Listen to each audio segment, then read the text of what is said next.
Actually, I am going 6-0 in the division because the rest of the division sucks. This is the best division in football, Tori. Take that step back.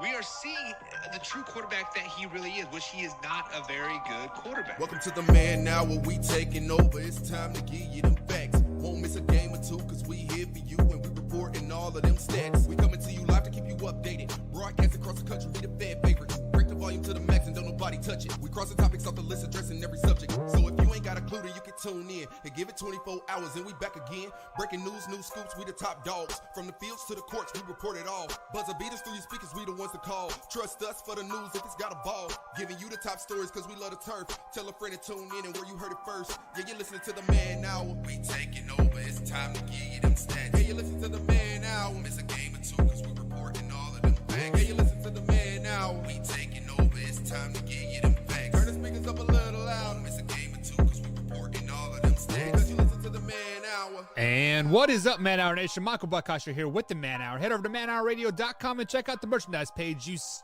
promo code SUNSET. It'll save you 10% over there at checkout. So manhourradio.com, promo code SUNSET. So get over there right now and get you some new merch. I got some merch on right here. The alternate Man Hour logo with the crown and the MH. I think that's my favorite, to be honest with you. But tonight's episode, guys, is brought to you by Pick'emWars.com. Link is in the description. You can pick games for free and win real money over there at Pick'emWars.com. That's Pick'emWars.com. Pick'emWars.com. And just click the link in the description. It'll take you right there, and we'll get credit for that, for you sitting over there, and that's how, we get paid in the end. So big shout out to Pick'em Wars and David and all the crew over there at Pick'emWars.com. Speaking of crew, we do have a crew tonight, and I do welcome Tori Anderson on the show at manhour_Tori on the old Twitter machine. Tori, what is going on, brother? You talking to me? I am talking to you, good man. What is going on, Man Hour? What is going on, Mr. Buckheister? Happy to be here. It's a beautiful Thursday. It is Thirsty Thursday. Thirsty. Except, cheers. Except I don't have any water. So. Yep. So I on Thursday I get out of football practice early, about 4 o'clock. I mowed grass for 2 hours and I drank about 8 beers. And I did pick up some trees. I drink about 8 beers. So I'm at least 12 beers in, if my math is correct. 12 plus 12 is 8, right? I don't know. But nonetheless, guys, we do have a lot of sports talk happening. We do some people here in the chat. We see Joey in the chat. What's going on, Joey? Congratulations on going to your first Packers game. I also experienced my game as well. A lot of fun. It's a great experience. Thank you for Tori for the opportunity, and my wife really enjoyed it as well. Big shout out to Drew. What's going on, Drew, as well? Guys, Drew, do you see that little member or that little thingy by Drew's name there? He is a member. You can head over to youtube.com/manhour and click on the join button. You become a member, and if you become a $5.99 member or higher, you get a free trip to Vegas. You don't get a free trip. You get entered into a free trip to Vegas during the NFL draft in April 2022. But Tori, we do have a lot of sports to talk tonight. Week 3 of the NFL is starting here. I think right now is when the kickoff is, to be honest. I have it in the background, so during the break I'll check it out and see what is going on. But we have to flash back to week 2 a little bit here. Your man, Mr. Green Bay Packer himself, Aaron freaking Rodgers, has basically had it up to here with the media. He says he's had enough of people questioning his commitment to the team, his health, his age, his lack of commitment to the team, etc. Tori, does Aaron Rodgers have a point of firing back and just tired of people questioning his abilities? Aaron's master level troll. We've talked about this time and time again. He will just throw random things out there. It probably doesn't mean a word of it that he says. Like, he's just like, whatever. So you're trying to say he's going to Michael Jordan? Could be. Like, he just throws things out there to see how far it goes and it gets run. Like, I wish I had that kind of troll game that he does to just, because like there again, the composure of the guy is just amazing when he does go into troll mode. Yeah. So Drew says that Aaron started it. So Drew, how did Aaron start it? By not answering any questions during the offseason, like, toward the media? Like, he was completely silent. I mean, he like maybe dabbled a little bit of sprinkle here saying I'm not unhappy or like he wasn't happy, like he wants to be traded, but that's about all he said. And I don't even know if he really said that. It was kind of all like hearsay though, like the whole time, to be honest. But Aaron, we do have a right to question Aaron Rodgers' commitment because he was so quiet during the offseason. He was this, he was very lackadaisical per se in the whole aspect of the offseason and training camp and etc. So now it was obviously directed toward a particular person that he has left nameless. Many people have speculated who it is. Tori, do you want to speculate who it is? It was me. It was you? I am part owner, so it's I don't me. think it was an owner. Aaron- it was an ex-teammate, if I'm not mistaken. That's kind of what it sounded like. Which one? Like you have so many. Like you have Jermichael Finley that will just say whatever. And the thing is, like I said, I really like J Mike. I've met him before. He's a super nice guy. But it seems like there's anytime that there's anything Aaron Rodgers related, he will go and spout whatever it is to get his name in the headline. Like he goes all Stephen A. Smith. I mean, Greg Jennings is like, I love Aaron, I hate Aaron. I love Aaron, I hate Aaron. I love Aaron, I hate. Like he's so back and forth. It's not even funny.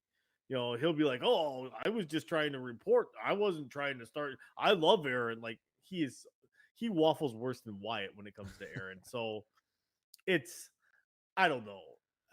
I think it's more, him just be master level troll with everything. Like I really think he could give two craps what anybody thinks about him. Yeah, and which honestly, as a professional athlete, that's kind of the way you got to think things is like don't care about anything or anything whatsoever. As I think Rivers pound on the doors and let me in or something. I don't know. but Drew says he should know what he was doing when he pulled what he did this summer.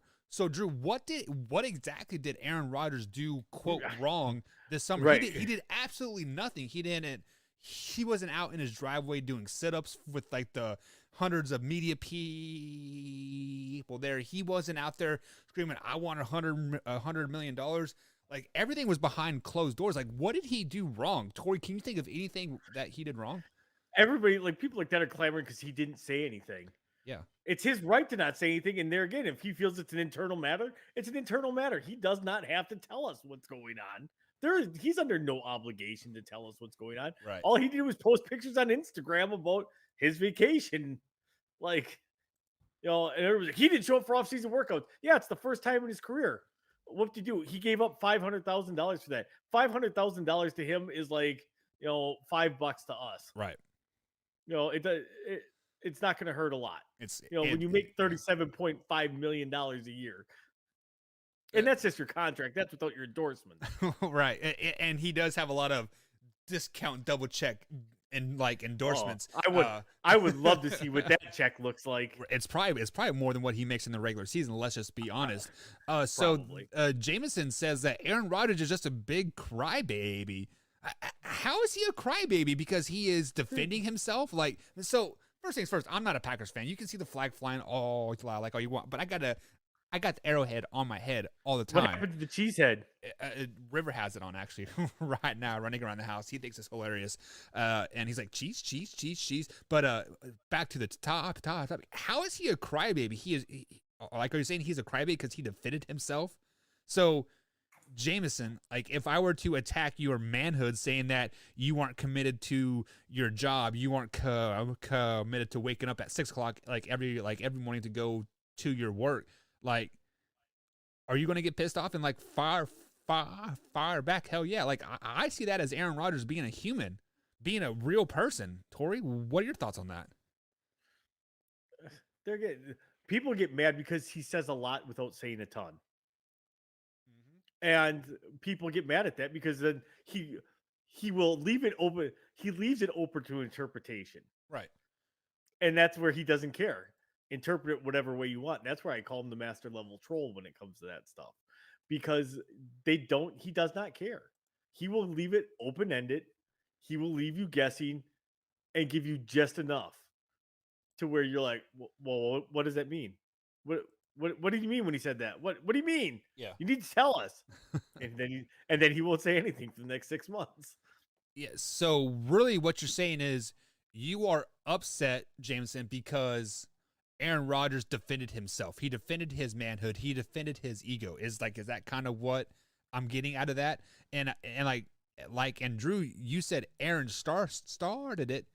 How did he start it by not showing up to camp? Like, did he start it by enjoying his life, going on vacation with his fiance? Did he start it by? Yeah, go ahead. Did he start it by drafting Jordan Love? Oh yeah, that's a great point, And, Tori. and being told, shut up and do your job. You're the quarterback. Right. Hey, who said that? Was it the media that said that? Or That was Gutekunst. That was the GM. Oh, okay. That was the GM and Mark Murphy that basically told him, shut up, you're the quarterback. And well, technically he did shut up and he is the quarterback and he won another MVP. So yeah, didn't he technically do what they told him to do? Yeah, and he did shut up by not talking. Like, he could have easily sold millions of dollars worth of like interviews, right, with ESPN and everybody else, but he didn't.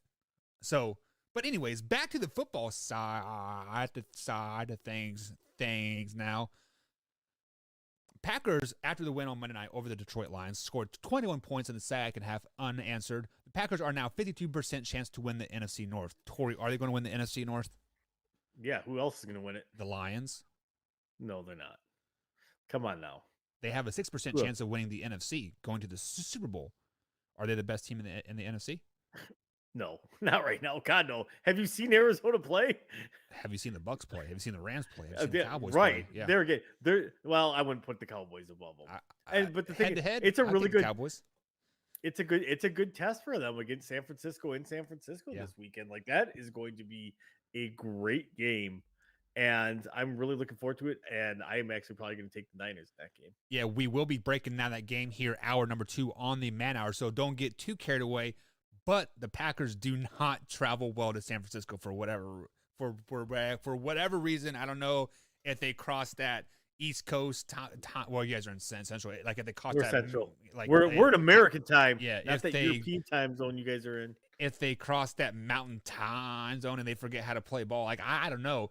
But another team it's the Rocky Mountains. It's once they cross the Rockies, they forget how to play football because it's that whole West Coast. Yeah, but they play well in Arizona. And isn't Arizona past the Rockies? No. Hey, Arizona's past the Rockies. You got to go past. You got to go over the Rockies to get to Arizona. Are you sure? That's I don't think so. No. You better check your geography, buddy. Right here. Like, seriously, I got a map right here.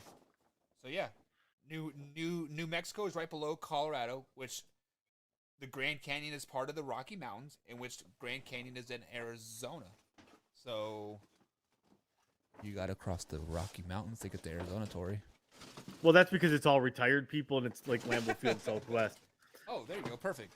So you were saying that there is nobody in the North that compete with the Green Bay Packers, but you are overlooking the Chicago Bears right now, Mr. Tori Anderson. Justin Fields is starting this Sunday for his first career start. However, Matt Nagy says Andy Dalton is a starter when healthy. Are you buying anything that's coming out of that two-faced little boy over there? Watch my words. Yes, because it's Matt Nagy. And 2, a light shines on the dog's ass every once in a while. So he is right every once in a while. And there again, when Andy does come back, he should be the starter. He's the perfect quarterback for him to learn behind. He learns how to go through his progressions. He learns his reads. He learns how to not throw interceptions. He learns how to, not get your head knocked off as well, too. Like, to quote the Replacements, you need to run around. Yeah, you try running. So with that being said, you can say what you want. I mean, the head coach can say what he wants, but at the end of the day, performance on the field doesn't lie. Let's say, for example, Justin Fields goes out there and throws 275, 2 touchdowns, and the Bears thump the Browns this week in Cleveland, I might add. Let's just say that happens. Does Andy Dalton's injury last another week? No. No, so you're saying no matter what, Andy Dalton's back next week as a starter. If he's healthy, I think they do. I think I give him credit. He's not a great head coach, but he's playing it smart. So I feel like the reason why Matt Nagy is so adamant of sitting Justin Fields is because he was the quarterback coach or some type of offense assistant in Kansas City when Alex Smith and Patrick Mahomes was there. And he saw the success that Patrick Mahomes is now having. Do you think legitimately that Justin Fields can have that kind of success that Patrick Mahomes seen his first 3 years as a starter in the NFL? Absolutely, I do.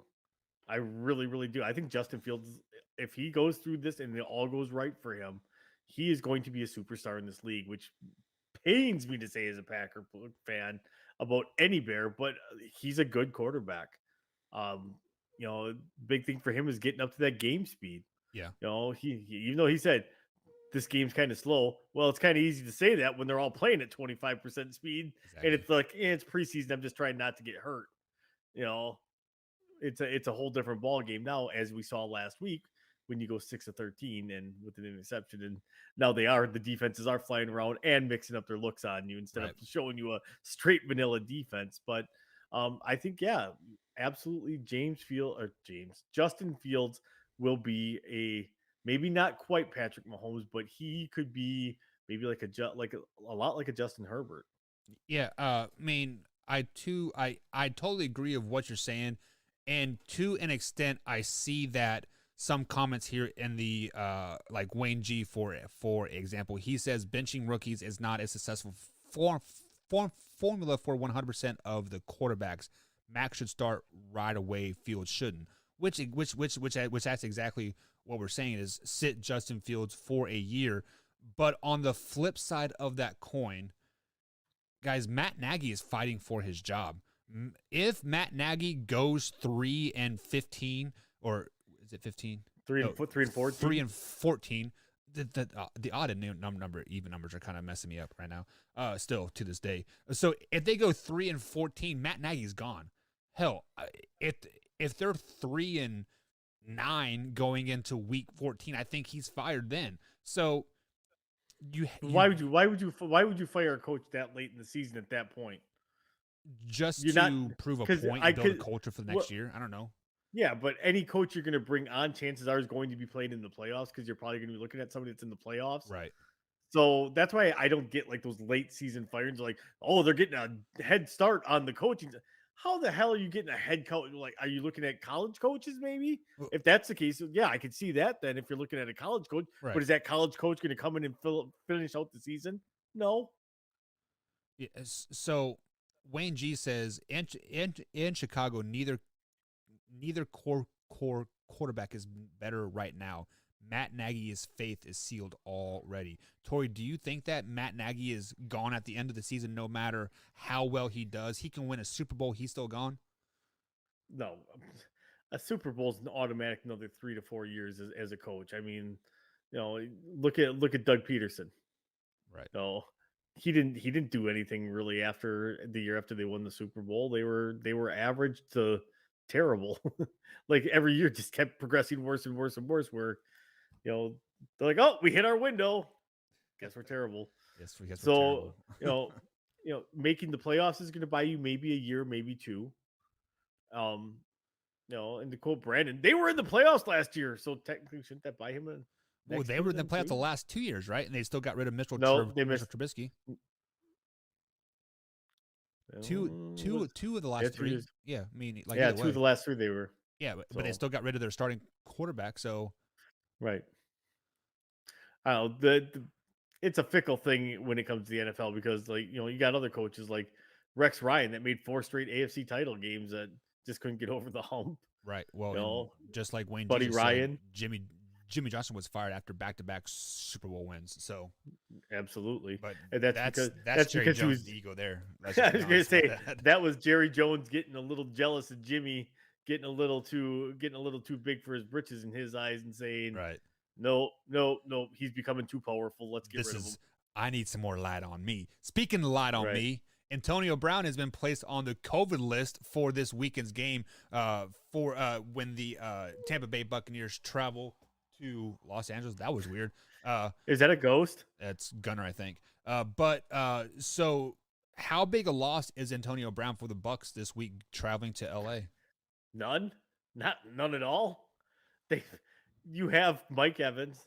Actually, is Mike Evans playing this week? 'Cause I know he got The hurt last I week. heard, he was questionable still. So I don't know if But he's still, yeah.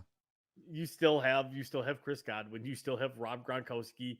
I mean, pretty much their whole tight end room. Gronkowski, Cameron Brate, OJ Howard. You know, they've got more. They got Scotty Miller. Yeah, like they just replenish and replace is all they do.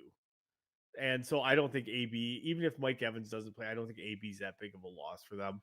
You know, they'll go the Belichick offense and probably run a lot of 2 tight ends, keep that formation a little bit tighter, protect Tom, and then dump it off to like there again. You have 3 starting caliber tight ends on your team. That's just ridiculous that they haven't traded one or cut one yet. Right. And to quote a famous man here, this is a Tom Brady offense now, so he will make it work no matter who is on the field. I don't know who said that. It just came to my mind. I thought maybe quoting a famous person might sound legitimate. But if you're looking at stats here, Chris Godwin is leading the team with reception with 13. Rob Gronkowski is at 2. And you have Leonard Fournette at 9, Mike Evans at 8. And you got to go all the way down to number 5 to Antonio Brown. He only has 6 receptions on 10 targets in 2 games played. So, Right. I mean, really, he's not a big factor in that offense. The only thing that he is there for is to draw that safety over so they're not double teaming Mike Evans or Gronk. Let's just be flat out honest. And Scotty Miller can, draw that guy off because, we saw him destroy your Packers in the playoff game. You can have OJ Howard as just a big body as Gronk. He can do the same. So this loss for the Bucks, as it sucks that he has COVID or contact tracing or whatever the aspect was of it. It's not a big loss for the Bucks at all. The Bucks will be perfectly fine. Actually, the Bucks will not be fine versus the Rams, no matter who they have. Spoiler alert, we'll be talking about that later. Maybe not. I don't know. But we will be talking about the game. So, in case you guys haven't done it yet, get over to Pick'em Wars, get your picks in. Yeah, you guys are picking against the spread, so it is free, but you are picking against the spread. That makes it very much difficult here. So before we head to our first break, Tori, we got to bring up the Dallas Cowboys. They did beat the Chargers in week 2 in a very thriller of a game, and they've looked pretty decent so far this first 2 weeks of the season. They went toe-to-toe with the defending Super Bowl champs, the Buccaneers, and obviously beat the Chargers. Are they the favorite now in the NFC with the healthy Dak Prescott and a 1-2 punch with the running? No. 1-2 punch. Yeah. Tony Pollard and Zeke. Boom, baby. Tony Pollard is the better running back of those two right now. Exactly. And Zeke is the top 5 running back in the NFL. How is that not a 1-2 punch? Zeke is not even a top 15 back right now. Name 5 guys better than him besides Tony Pollard. Aaron Jones, Delvin Cook, Christian McCaffrey, Alvin Kamara. Let's see who else. Who else do we got here? Now you're digging. You got to think. No, Nick Chubb. I wouldn't put Nick Chubb. Come on now. Why would you put Nick Chubb? Nick Chubb's one of the best running backs in the league. He is fantasy wise. No, overall wise. He is only that good because of the 1-2 punch of him and Kareem Hunt. Without Kareem Hunt, Chubb's average. Chubb plays 90% of the plays. Still, that 10% that Kareem Hunt comes in and takes the workload off and scores the touchdowns. That's saving. That's called having a backup, man. You're a coach, Jesus. Yeah. I mean, I know in college or in high school they just let us go out there and we will run ourselves into the ground. But... Exactly. So you're telling me that Chubb can carry the ball 90% of the time, but man, 5 yards in, coach, I need a breather. I don't want that extra $1 million on my payday when I hit the 10 touchdown mark. Come on now. It's because he is not that good at back all by himself. He needs Kareem Hunt to give him that 1-2 punch.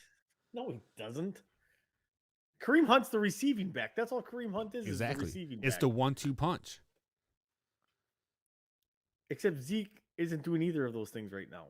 He didn't do either of those things because the game plan versus the Bucs was just to abandon the run. We saw that with the 11 carries that they had total as a team and like 40 yards rushing, and 33 of that was to Zeke. And then we saw him carry the load for the Chargers versus the Chargers in the first half as well. I mean, No, he didn't. Tony Pollard did. Tony Pollard busted off like 3 big runs in the first half. yeah, but 3 big Defensive runs squad. does not mean you're carrying the load. I mean, okay, awesome. You broke some 19-yard runs and you padded your stats a little bit. Awesome. Take those 3 big runs away. He's averaging 1.5 yards a carry.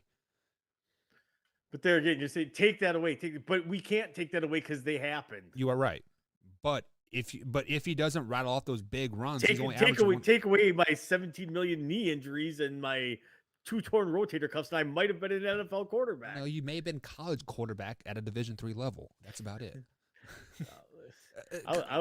I was thinking like even less than that, like maybe like a college like flag football team. So you are telling me that the Cowboys don't have a chance to make the playoffs or anything? I don't think the Cowboys make the playoffs. Really? They have a chance. I don't think they make it though. I mean, everybody has a chance. It's only week 3, but on the flip Except side, for the Lions. Except for the Lions.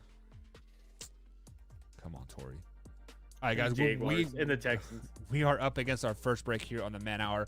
On the And other the side Jets. of the Man Hour, guys, we are going to address those comments that are flowing in there. We are going to talk about all those. Also, this is time for Shop Talk. If you guys want to talk about anything, let us know at youtube.com/Man Hour. And in just 15 minutes, guys, we have the infamous Wayne G with That's Debatable tonight coming on at 8:45 East Coast time, 7:45 Central time. So we'll be right back after this short little break.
And welcome back to the Man Hour, guys. Michael Buck along with Tori Anderson tonight. You can find us on Twitter machine at manhour_Buck and, of course, manhour_Tori. Or you can find the actual Man Hour page on Twitter at man_hour_radio. We will be fixing that as soon as I can, but I just haven't had time to fix it. Tonight's episode is brought to you by pick'emwars.com. Click the link in the bio to sign up for free and win real money. That is pick'emwars.com, Pickem wars.com. But it'd be awesome if you guys just click the link in the bio so we can get credit for sending you guys over there. So let's bring Tori back onto the show here. Tori, it is time for some shop talk, and there's some questions and comments that I wanted to address earlier, but I knew shop talk was coming up, so I kind of skimmed over them. So with that being said, Joey comes out and says this is when we're talking about Justin Fields versus the Browns. He says, oh, well, he's going to get killed by the super sack bros anyways. Do you think Justin Fields and the Cleveland Browns have any chance versus the Cleveland Browns next week? I mean, don't make your picks yet because we're doing that in about an hour with pick'emwars.com. But do they have a chance? I will save that for Pick'em Wars. I mean, everybody has a chance per se, but who are the Sack brothers? Is that Jadeveon Clowney and what's the other guy's name over there? Miles Garrett. I mean, Jadeveon Clowney's a shell of himself. Let's just be honest. Yeah, Jadeveon. You know how many sacks Jadeveon had last year? Like 5 Zero. in the last 6 years or something. He's zero been a shell of year. himself. Yeah, he's been a very shell of himself. Oh, last year he played on 4 teams, right? He played on the Seahawks, the Titans, and then somebody else. I thought Cleveland. Yeah, Was I mean, yeah. yeah, There's a he couple played teams. on 2 or 3 teams. So I mean, he's definitely. I mean, I get what you're saying. I mean, the name Jadeveon Clowney puts fear in people's hearts because of that sack that he had in South Carolina. What, 12 years ago? Yeah, right. Tori. Who he reminds me of? He reminds me of Javon Curse, Oh yeah. who took the league. He came out and played like a beast. And like, oh my god! And then like 3 years later, you never heard from him again. Yeah. What happened to him? I mean, obviously he retired or whatever. But Yeah, I mean, after he left Tennessee, he signed that big deal with the Eagles, and then was like hurt like every year. Like I didn't know he signed injuries. with the Eagles. I thought he was with the Titans the whole time. Wow. No. That shows you how much I was paying attention after he left, huh? Wow. So I think we addressed this comment, but I'm bringing up it again. Wayne G says Jimmy Johnson was fired after back-to-back Super Bowls. So we were saying if Matt Nagy signed a Super Bowl, he could get fired. I think if the Bears won a Super Bowl, Matt Nagy probably signed a lifetime contract. Let's just be honest about that, because the Bears are itching for his champion. And then Drew comes out and says, can you imagine Eric Bieniemy as a Bears head coach? I don't think Eric Bieniemy would take the Bears head coach, honestly. It seems like a Chiefs assistant coach place a die at this point. Eric Bieniemy will go to USC before he goes to the Bears. So it's funny that you bring that up, because I was listening to a 4-letter network earlier today, maybe 2 days ago, and they said Deion Sanders was the front runner for the USC job. Mr. Really? Coach, yeah, So- Mr. Coach Prime Cool. himself. So you were listening to MHRN, Man Hour Radio Network? Did you say that? I did. Why would Deion Sanders be a perfect candidate for USC job? He wouldn't be. He's not seasoned enough. The Right. thing is, though, is what does he bring? The glitz, the glam, and the flash, and he's going to bring recruits. I mean, he's at a HBC school the way it is now, and started pulling all these kids, or HSBC school, excuse me. Right. And he started pulling 4-star recruits to those schools. So what's to say he couldn't do it in a major program? I don't know. I think he kind of wants to take this program at Jackson State and say, I built this. Like, Right. this is the new house that Deion built. And they just beat Florida State, right? Was it Florida State I can't remember who they beat. Was it Florida State that they beat? Oh, I can't remember. probably because Florida State's terrible. Are they even a Division I school anymore? I don't even think they're even a conference or in like the MAC now or something. So Joey says Sam Darnold's giving me a lot of fantasy points on Yahoo. Well, hell yeah! I mean, Sam Darnold has been underrated with the whole time he was at the Jets, and he's performing at the Panthers. So, Tori, you are the fantasy guru here on the Man Hour. Is Sam Darnold bye for the rest of the year? For the rest of the year, if you haven't picked him up already, you should have picked him up already. He's at least bye for at least the next couple of weeks. Even my thing is even if you're not looking at him as your starter, he's a great backup option for your bye weeks that are going to start rolling in, start week 4. Would you trade for Sam Darnold? Possibly, but it would depend on what's happened at my quarterback situation. Like, so me personally, I have Russell Wilson. Am I trading for Sam Darnold over Russell Wilson? Probably not. Maybe week 8 you will, but it all depends. So like if you've got an injury at your quarterback position, so like say you are terrible at drafting and drafted Andy Dalton to be your starting quarterback, you might want to pull the trigger on a Sam Darnold. Shots fired on that one because I did pick up Andy Dalton like the 9th round, I think it was, or something like that. He was still on the board. Yeah, but not to be your starter. Yeah. No, and this is how Buck loses fantasy football. And then Drew says, could you have played in the CFL? Drew, no. CFL is high talented there. Tori, like I don't know your athletic ability at all, but if you can't make it at Division I school, you're probably not going to make it in the CFL. Let's just be honest about that. CFL is very, very highly competitive. Hell, Johnny Manziel couldn't make it in the CFL. That just shows you. People don't realize it's a bigger field. Yeah. It is a bigger field than an NFL field. Yeah. That's a lot more running. Like, your conditioning actually needs to be tougher. And there's the 12 CFL. guys on the field, too. So you guys forget about that as well. Joey says, are you all watching the Panthers game right now? We do catch it during the break every now and then, but no, we don't need that. Joey says, Green Bay needs to sign. I give you guys my undivided attention while I'm here, Joey. You should be doing the same. Yeah, we are not do like Brandon. Do we mean nothing to you? Do we mean Combs. nothing to you? We're not like Combs, like, what were we talking about? I just seen Conor McGregor throw the ball. Careful. He'll come back yelling and be like, I heard you make fun of me. Green Bay needs to sign Vontaze Burfict. We need a big hitter. What do you think about that? No, because he'll play 2 quarters and get suspended for the next 3 years. Is he even on a team right now? I don't think he's eligible to play in the NFL, is he? I was gonna say, I think he's still suspended. Yeah, like I think he has a lifetime or an indefinite suspension or something. No, I think he's got like a year suspension because he was with the Raiders last and then got suspended again, and it was like 16 or 18 games or some crap like he got hit with. And Joey says, Coach Prime Time. It's not Coach Prime Time, it's Coach Prime. Prime Time is his alter ego on the football field. Joey says, shut up. He just had 2 big throws. Who had 2 big throws? Confused by that. Probably Darnold. Oh, okay.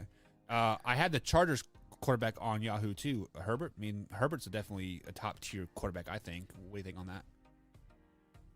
Absolutely, Herbert's a top tier quarterback. Yeah. It's like I said, probably one of the best quarterbacks in the league that you never even really realize is one of the best quarterbacks in the league. Yeah. And who was Justin Hurts was the fantasy point leader for week 2, I think. Jalen, Quarter purse, yeah.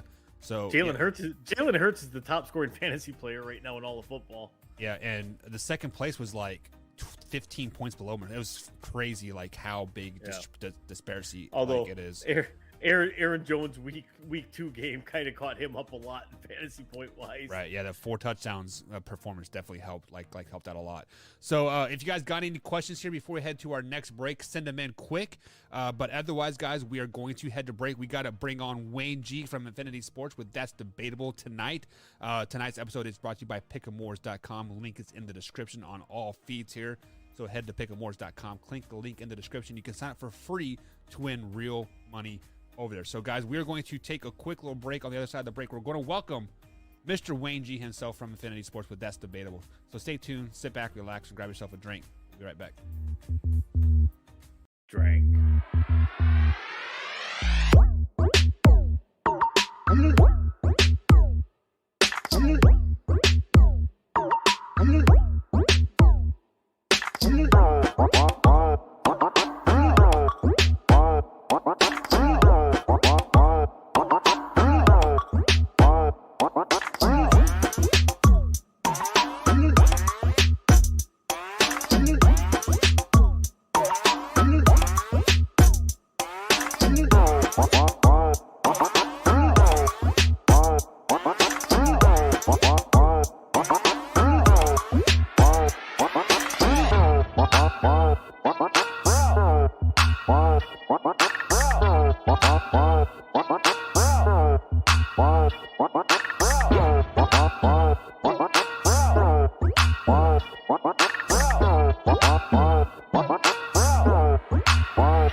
Check the mic and make sure it sound right, boys.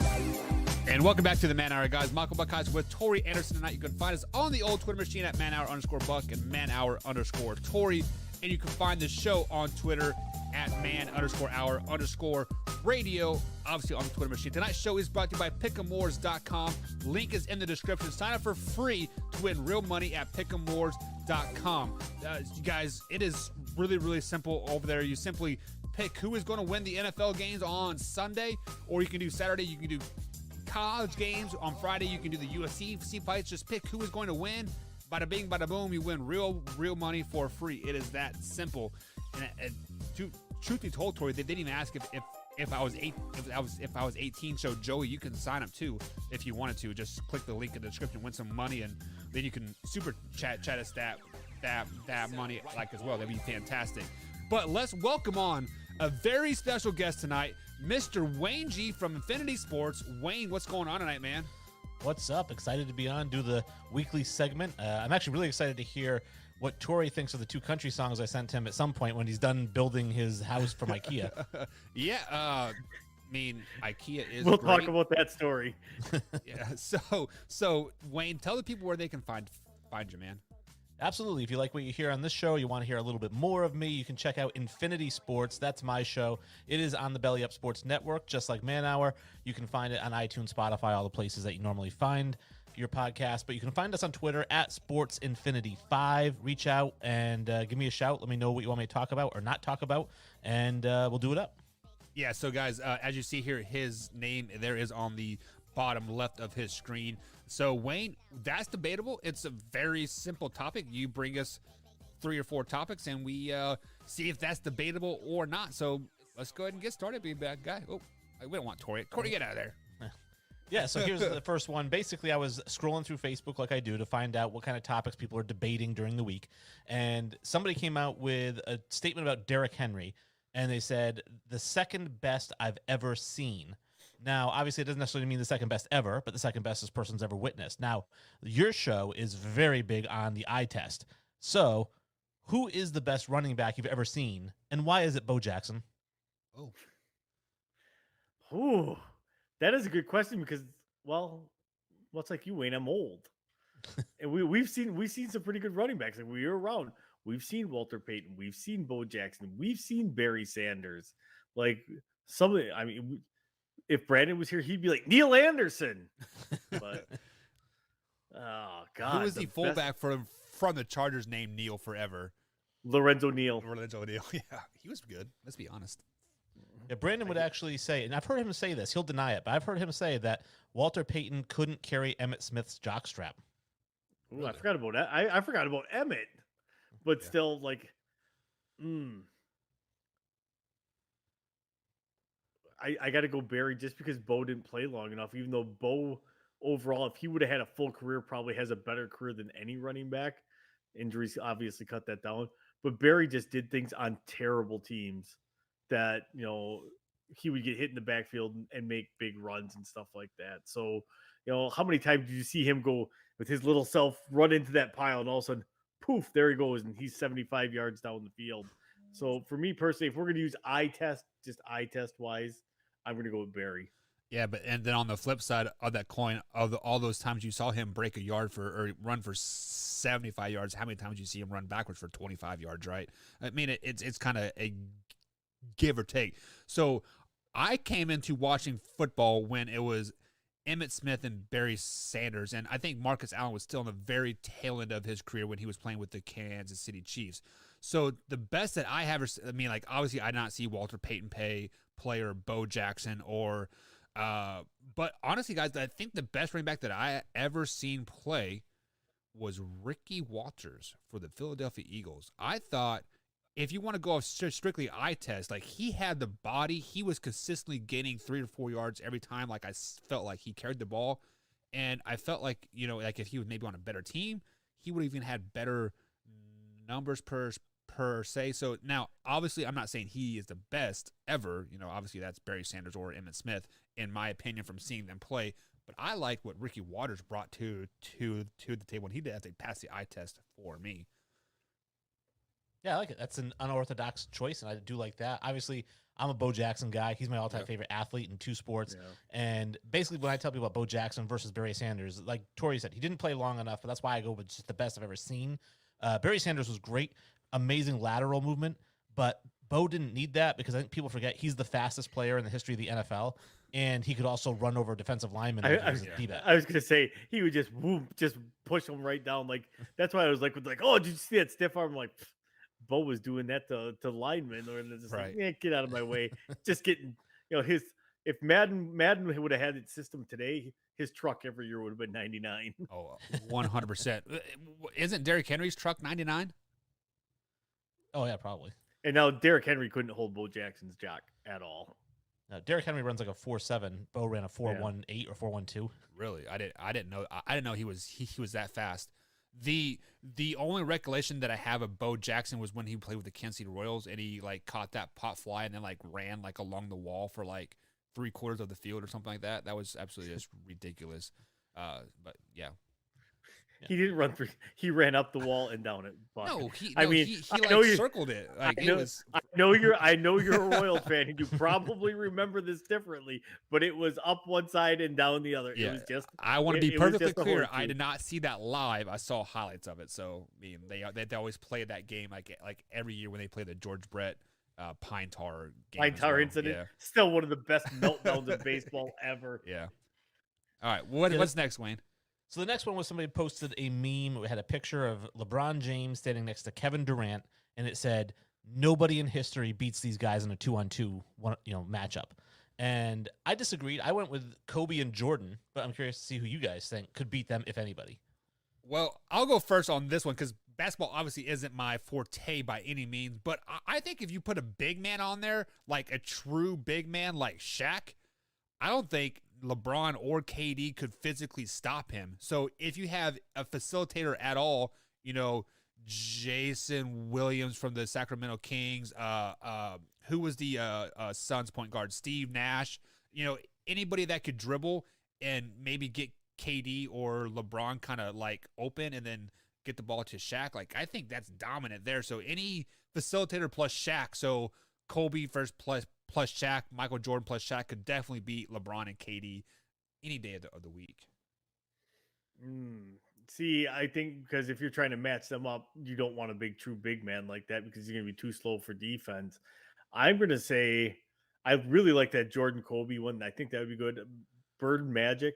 Yeah. To match up against them just because, Magic's the first five position player that there was really that he played all over the court for the Lakers. And if we're going like by era, like maybe even like put like give me Wilt and Bill Russell 2-on-2 versus them and watch them destroy them. That would be fun to watch because there's no way they would have to take everything outside because there's no way that they're getting to the rim. Yeah. So, Wayne, I guess the question would be, would it be true 2-on-2 rules? So like make it take it type thing. Yeah, Or- exactly. Make it take it, and Make then it- if you miss oh. the shot, there's no rebound. You just have to. It gets checked up at the top of the key. Okay, then that points I would probably take Shaq out and put a shooter in there. Give me Wilt and Bill Russell all day long on that one. Then What is a big man that can shoot like a mid range shot? Maybe like Paul Pierce, maybe. I think Who's a big man? I mean, David Robinson, yeah, David Hakeem Olajuwon. Duncan, Olajuwon, Duncan could. who would you have, Wayne? Like I said, I would go Kobe Jordan. I think that's the best matchup. But if we're gonna put a big man in there, it would have to be Wilt, just because he ran an 11-second 100-meter dash, so he can keep up with both those guys. I don't like Magic and Bird only because while Magic I think could guard LeBron, I think Durant would run circles around Bird. Yeah. No. Does But Kevin they- Durant they really gotta- have that they lateral gotta get the quickness, ball, though? though. Yeah. They got to get the ball because Bird's going to just knock down everything against Durant. He's going to be able to muscle him. I don't know. Durant's got that 7'6" wingspan. So. Yeah, he does block a lot of shots that are like, you're like, really? How do you block that? I mean, I definitely give him that one. So, I mean, it would definitely be a good game. I mean, And yeah, are we playing street ball rules? no blood, no foul. I don't know. Well, then it's Dennis Rodman, Bill Lambert versus those guys. Yeah, we're playing no blood, no foul. Let me rethink this one a little bit. I'll take Ron Artest and Do you think somebody like AI could like go head to head with like a LeBron James or Kevin Durant and just beat him off the dribble? Yes, but I don't think he can guard either one of those guys. yeah, he wouldn't be able to guard him. Right.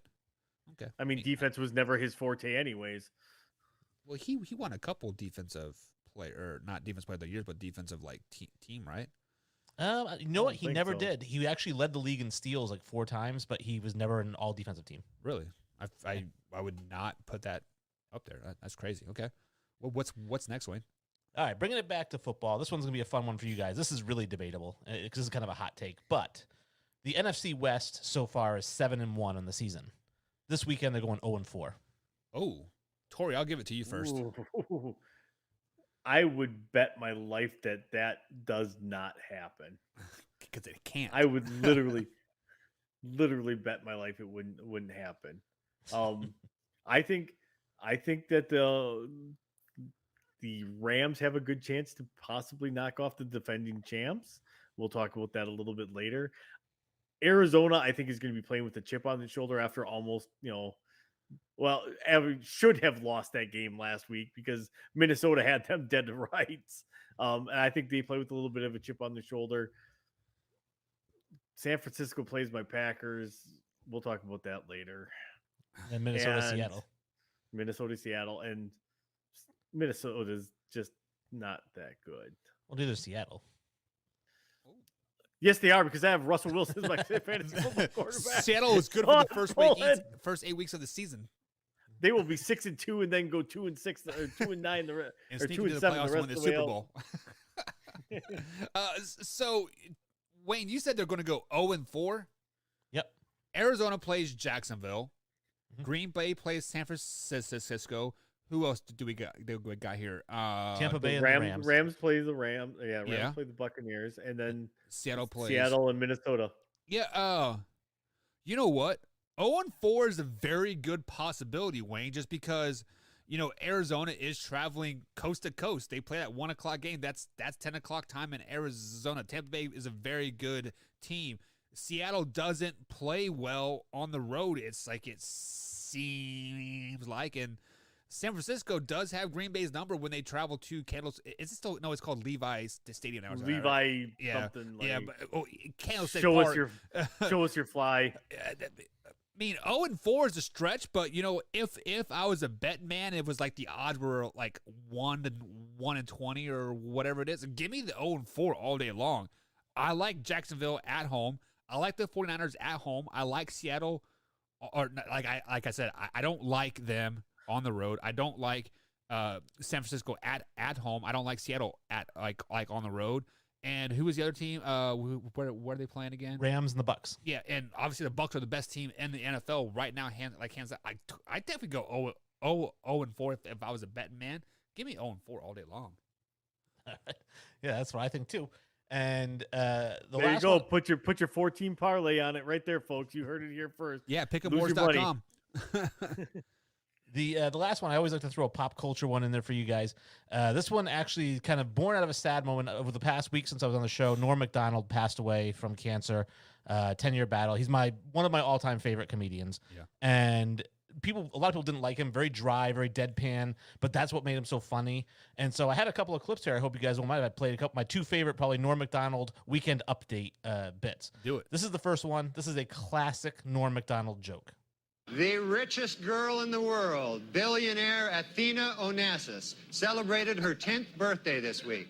What's it like to be the richest girl in the world? Well, to give you some idea, at the party, they had 2 cakes. And that's the kind of thing that people would just be like, that's not funny. I'm like, no, Yeah. it's really, even my daughter who's 13 thought it was hilarious. Yeah. And then this is the second one. This one's a little bit more for the mainstream. Kenny G has a Christmas album out this year. Hey, happy birthday, Jesus. Hope you like crap. That is classic Norm Macdonald Oh, right yeah. there. Wasn't he on a Who Lines Is It Anyway for like a little while too? I don't think so. I don't think I he don't ever think did that. no, he Like, didn't I do feel it. like he was on there. Okay, never mind. But No. anyway, so I got me thinking. I had the debate with people at work. If I said, hey, you guys had to build a Mount Rushmore, 4 greatest comedians of all time. Ooh. Again, this aren't your 4 favorite. This is like you've now got to commission this mountain. Who are the 4 guys that you're putting on your Mount Rushmore? Tori, you want to go first on that? No, I need to think. Go ahead, Buck. Yeah, me too. Mean, I'll give you mine if you want. Yeah. If you guys can think. go ahead. So my Mount Rushmore again, and this is just one of these guys is my favorite, but the other 3 I just think belong as the greatest: Carlin, Pryor, Seinfeld, Chappelle. So you're doing like TV shows? No, stand-up comedians. Oh, Stand-up comedian. Jerry Seinfeld. Okay, never mind. Yeah, you're right. Shoot. You know, I like Adam Sandler. Like I feel like his comedic genius is really overlooked because what he started on Saturday Night Live and then kind of wrong. He started on Remote Control.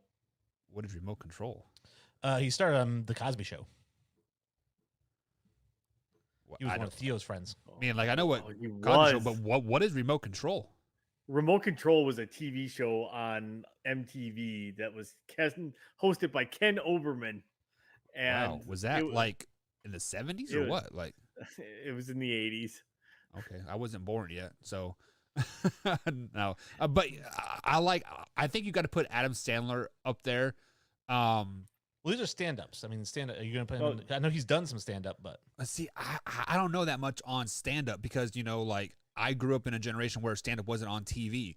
I mean, like Saturday Night Live was where you got your start. Like I feel so. I mean, if it's stand up, like I don't know. Like I would be drawing a blank to be honest. man, you're in a house without HBO. What's going on? Yeah, HBO Max expensive. Hey, Man. he grew up in Kansas. They're lucky they had electricity. We're lucky we had internet. Like I got to get internet to my junior year of high school. So Tori's more my age. What do you think? Top Yeah. 4 stand-up Oh, comedians all time. See, you made some good picks there. Like you got to put Carlin. Carlin and Pryor both have to be on there. I like the Stand-up puppet man. comedian. Who's the pup? Jeff man? Dunham. Shut Jeff up. Dunham. You need to be kicked off your own show right now. What? He's hilarious. Oh my god, no. I'm gonna put somebody a little bit more recent because I think she's freaking hilarious, and that's Amy Schumer. Like I Yeah. love Amy Ugh, Schumer's my humor. God, you just crapped on him about Jeff Dunham, and you're putting Amy Schumer on your Mount Rushmore of comedy. I'm about equal opportunity here. So Equal opportunity crap. I mean, I But saw this her Netflix special. That was horrible. This may come back to bite me when I run for Senate someday. Women aren't funny. Okay, sorry. Wow. I'm glad we called the man out. Or we just sexist And then- ourselves 100% right there. what's his name? Sam Kennison. Sam Kinnison's I good. would- Yeah. I would put Sam Kennison probably as my 4th one on there. You got a crappy Mount Rushmore. And, but no, I'm gonna say, like I said, because really looking at it, I mean, I will say this: those are the 4 best of all time. Kind of like we're talking about Barry Sanders, but Yeah. the best I've ever seen. All right, this is a guy who passed too young as well. But this is the funniest comedian I've ever seen in my life. Funnier than Carlin, funnier than Pryor. Patrice O'Neal. I think if he had lived a little bit longer, I mean, it was absolutely like butt busting funny. Yeah, see, and like I don't know who that is. Like You know what Patrice? Oh, you gotta check out Patrice O'Neal, Elephant in the Room. It's gonna be the funniest stand-up you've ever seen. Elephant in the Room. So one thing that everybody might know are the guys who did Who's on First. I think those guys were freaking hilarious. That's Laurel Laurel and Hardy? Hardy. Yeah, I mean, I feel like even to this day that is played and it was recorded way back when. I don't even when it was recorded. I mean, that's got to be on the Mount Rushmore, right? No, But listen, that's not stand-up comedian. That's a TV show. well, that's a bit too. I mean, Yeah. Yeah. name their second funniest bit. I don't know. Exactly. So that's what I'm saying. Right. Yeah. Yeah. Because I if we were get your doing point, that, yeah. I'm putting the Three Stooges up there. Because to me, the No, Three you Stooges could- are some of the funniest. Listen, you're people done. ever. I'm taking away your chisel. You can't make any Mount Rushmore for anything anymore. Three Stooges was so dumb, Tori. Putting Amy Schumer and the Three Stooges. Get out of here. Equal opportunity. I I'm mean, all about the spreading the love. So Kevin Hart from my era is pretty good. Like, obviously, I mean, I kind of feel like he brought stand-up comedian back to the mainstream for a few years. You know, Yeah, so Kevin Hart is kind of, I think, if you look at the guys who came up from the same area, you had Kevin Hart, Bill Burr, Dane Cook, Louis C.K., and Patrice O'Neal all came up together like in the Boston area. Right. And they will all say that Patrice was the king of that group. really. Yep. So I heard a crazy story about Dane Cook to bring up pop culture. I was watching YouTube today, and Dane Cook recently just moved to California or something like that, and he wanted to transfer his business from Massachusetts to California. Apparently, he had no money in his corporate accounts. His brother stole over $80 million from him. How crazy is that? Wow. Isn't that That is kind of pretty messed crazy. up? Yeah. I mean, when you haven't worked in like 10 years, you're probably money. My brother stole it. Well, who puts all their money in one account? Well, no, Right. he had corporate accounts for like his TV or for like his merchandise sales and that kind of thing, and he had his personal account. So when he was trying to transfer the businesses over from Massachusetts to California, apparently he had like fake like FIN numbers, fake tax ID numbers. He couldn't even access his own bank account. So He grabbed his brother by the face and said, "I knew it was you. You broke my heart." And he kissed him. Kissed him. And All there right. again, I still never seen that movie start to finish. That's the second one. Yeah. What movie? What's that? Godfather. I'm just Yeah, Godfather. I'm just playing. I've never seen it myself. I was gonna say. Yeah. I've never seen it. Like I've seen the whole movie, but never in one sitting. Every time people bring up The Godfather, I think of the Family Guy episode when they're getting ready to like die. Peter's like, since we're going to die, guys, I have something to say. The Godfather's not that good. And he just like, and the episode ends. But Wayne G, as always, thank you for joining us. Tell people where they can find you. All that good stuff. Yeah, absolutely. Again, check us out, bellyupsports.com. You can find some of my blogs on there as well as find the podcast. And check us out at Sports Infinity 5. We'll post some of the podcasts on there, some of the blogs, and feel free to interact. Maybe you'll have an idea for what's debatable for next week. All right, guys. Wayne G, as always, thank you for joining us. We'll see you next week at 8:45 East Coast time, right here on the Man Hour. We'll see you next week, man. See ya. Bye, Wayne. All right, guys, that is Wayne G from Infinity Sports. He always graciously welcomes us, or what's the word I'm looking for, Tori? He always graciously, Accepts our invite. yeah. He never Always- lets us always- down. He is He always brings here. he brings the heat. He brings the fire every time. Yeah, speaking of that, Brandon Combs is still fired up about you guys dogging him. How do you feel about Is that? he in chat now? No, I just figured. Drew says Kobe and Pistol Pete would beat Kobe or LeBron and MJ, or LeBron and KD one-on-one. Who's Pistol Pete? Pete Maravich. Don't know. God dang. We'll be right back here, guys, on the Man Hour. I quit. Like, for real, I don't know who he is.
Brought to you by Brooks Roofing and Siding. Contact them at 812-868-7663 or online at brooksroofingin.com.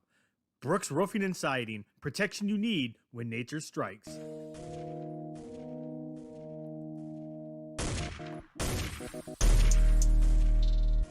And welcome back to the Man Hour, guys.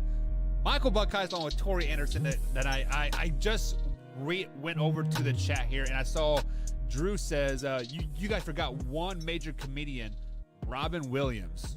Oh, we did. Yeah. Like, once again, I don't know him from his stand-up. I know him from his movies. So he was a great stand-up. You can look up the YouTube video Robin Williams on golf. On golf, I think I've seen that one actually. So because we actually when RTF Sports Talk or RTF Sports Network was around, we actually had a golf show, and that was one of their opening segments. And Drew also says, Tori, we are that old. I roll with the face palm. So I'm not for sure what you heard, Drew, but we were talking on the members only behind the scenes chat here, and like I said, Tori and I have like a 10 to 11 age gap, and I was like, man, like I didn't realize there was that big a generational gap between you and me, and it's kind of mind-boggling, or kind of like humbling, like, hey, you've seen Bo Jackson play, you've seen Walter Payton play, and like I've only seen highlights and stories of them play. So I mean, it's weird that just 10 years apart, that much stuff has happened, But let's go ahead and move on here, Tori. Let me get back to the rundown. Drew says, yep, 100% agree. So we have broken down some sports headlines. We talked Aaron Rodgers, Matt Nagy, Antonio Brown, and of course the Dallas Cowboys. We had That's Debatable with Dwayne G. We had a little bit of shop talk, but now it is time to get into week 3 of the NFL season. Tonight's show is brought to you guys by pick'emwars.com. In the description of every show that you're listening to, there's a link right there. The first link in the description is pick'emwars.com.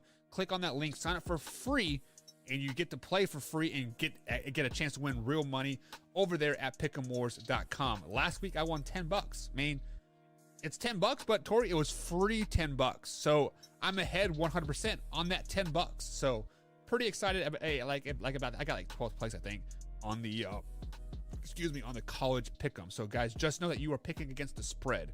So it is very, very, very hard. So I mean, just bear with it, but it is free. Win some real money, and bada bing, bada boom, you're ahead 100% no matter what. But let's get into week 3 of the NFL. Tori Anderson at @manhour_Tori on the old Twitter machine.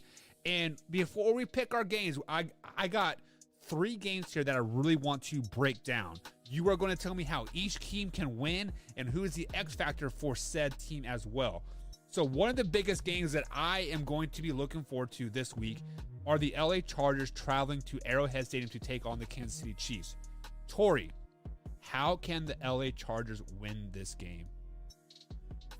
They score more points than the Kansas City Chiefs and hold them to less points. Okay, Brandon Coleman just saying, just show up. That's a John Madden take right there. Right. All they got to do to win this game is bam, they got to score more points than the other guy. Bada bing, bada Thank boom. you for that insight. Awesome. Here, let me mark up the entire screen.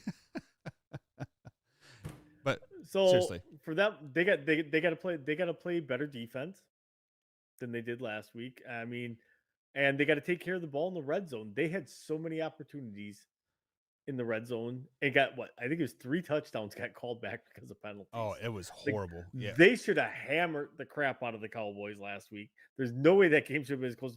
The Chargers moved the ball at will and then just kept shooting themselves right in the foot. Yeah. So they have to finish off those red zone opportunities. They have a good offense. It's just a matter of them capitalizing on it and hoping that their defense can stop Patty Mahomes.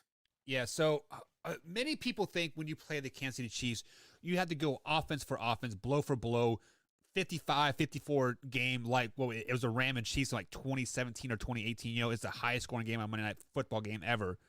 That is not how you beat the Kansas City Chiefs. How you beat the Kansas City Chiefs is a solid running game and put pressures on Patrick Mahomes. What cost the Kansas City Chiefs game on Monday night or on Sunday night? Sunday night versus the Ravens. They put Patrick Mahomes pressure. He threw a stupid interception, and they were stopping the run, and they made Edwards-Helaire fall with the ball. That's exactly what the Chargers have to do. They need to keep the offense off the field, run the ball, let Austin Eckler eat. You know, he has 24 carries for 111 yards on the season and 2 games. Austin needs 24 carries this game alone. Take Herbert out of it. Give the Eckler the ball. Let him eat. And then when you are in there, Nick Bosa, right, is his name? Not Joey Bosa. Nick Bosa needs to get in Patrick Mahomes' face over and over and over again. Patrick Mahomes needs to be hit at least 12 times in this game for you to have a chance. If the Kansas City Chiefs offense can find any type of rhythm whatsoever, you are absolutely screwed. Keep them out of rhythm by popping them in the mouth and keeping the offense off the field. Like, that's how the Chargers can win versus the Kansas City Chiefs. So, Tori, on the flip side of that, how can the Kansas City Chiefs win this game? Are they playing at home? Yes, they are. Show up. Show up. Okay, Let- Brandon. let that Kansas City crowd do what they do best and get loud and drown out everything, causing unforced errors or and unforced penalties on the Chargers. Like, they, they're again loudest stadium in all of football. Facts. Let them go. They are going to crank it up. It's a divisional game, so they're going to crank it up to about 13, and execute. I mean, if you're executing, I don't care what team. I don't care if the worst team league. If you're executing, you got a good chance to win the game. So, get the ball, and exploit your weaknesses. So I think they're going to get the ball to Kelsey a lot this week. Yeah. Sometimes I think fighting fire with fire is the best way to win these divisional games. So what is great for the Chargers is their pass rush and their run stopping. So how do you fight that fire? With fire. Give Edwards-Helaire the ball probably 20 times a game, or 20 times this game. Let him redeem himself from that huge fumble that basically cost him the game last week. Granted, the run defense sucked, but just basically, sustain drives. I got, yes, as much as a Chiefs fan, I love the 3 plays, 85-yard drives. Those are awesome, right? But to win the games, to win these divisional games, you need a 10-play drive. Take 6 minutes off the clock. Let your running backs eat. I mean, you have like 5 of them. Let them all eat. Let them all get two carries every series, and then pop a quick pass to Tyreek Hill or Byron Pringle. My fantasy team, I like to have him 10 catches in this game for 2 scores, but I digress. Speaking fantasy wise, Christian McCaffrey just went out with an injury. Oh, that is tough. But yeah, I mean, how you beat the Chargers is sustain drives, fight fire with fire, run the ball, and the defense just doesn't have to suck. The defense, guys can bend but don't break. Hold them to field goals. Just don't suck, defense. That's all I got to say. Don't suck. Who are the X factors in this game, Tori? I'm going to say the guy that's been bringing the X factor so far all season for the Chargers, and that's Mike Williams. Mike Williams is finally playing like the number 7 overall pick that he was. Yeah. No, it did. I don't know if you saw the stats. Like week 1, they were showing the other receivers drafted around him, like how many touchdown catches he had. Like I don't know, like 13, and I think the next lowest one was like at 27. Jeez. So, like they were kind of going all around that. He's starting to finally play, and there again, you give that with that offense, like that's going to be a nasty offense. And for the defense, it's Frank Clark's injured. How well are they going to play? Yeah. You know, if Frank Clark can go, they got a better chance. You know, so Frank Clark's availability, big one on that one. Yeah, so my X factor for the whole game is not on the offensive side of the ball. It's going to be on the defensive side of the ball. I think Frank Clark will not play this game because we have 15 games left in the season, right? I mean, save your body till the end of the season. Wait till you're 100%. So the Honey Badger is going to be the X factor in this whole game. If the Honey Badger can put Chris Jones and those linebackers, Hitchens and all those like other boys in the correct spot to stop the run, if the Honey Badger is at least 80%, I mean, because like let's be honest, Sunday night he was about 60%. He was not himself that game whatsoever. If Tyrann Mathieu can play at 85%, he is the X factor. He will. I don't know what it is, but when he is on, he is sneaky good. He is jumping routes. He's getting interceptions. He's flying around the ball. He's having a great time. Honey Badger is the X factor for me, Tori, 100%. And then on the Chargers side of the ball, it's going to be Austin Eckler. Like I said, like he has to run the ball a lot, and I think that's the only way the Chargers are going to win this game. Legitimately, is that they run the ball 24 times. If Austin Eckler touched the ball on the ground 24 times. So, moving to the West Coast here, the Bucs travel to the LA Rams. So, Tori, this is arguably the game of the week. Like you have 2-0 teams battling. Top 2 teams in the NFC. They're saying this is the NFC Championship preview. How can the Bucs beat the Rams? Scoring more points. Yeah, they can. West Coast, going out to the West Coast. Oof. They got to, I mean, what? Tom Brady's averaging 5 touchdowns a game. So literally scoring more points has not been their problem this year. So for them, it's how well can that Tampa Bay defense stop that Chargers or stop that Rams offense? You know, it's kind of the unstoppable force versus the immovable object this week. Right. Yeah, this is a like I said, like how you shouldn't fight fire with fire with the Kansas City Chiefs offense. This is a game that I could see Tori being 45, 46 points on both sides of the ball. So with that being said, the Tampa Bay Buccaneers defense just has to play what they did against the Green Bay Packers in the NFC Championship game last year. They just kind of had to have that bend, don't break mentality, hold the Rams to a couple field goals, maybe get a couple pick sixes, like they did against the Falcons in the fourth quarter.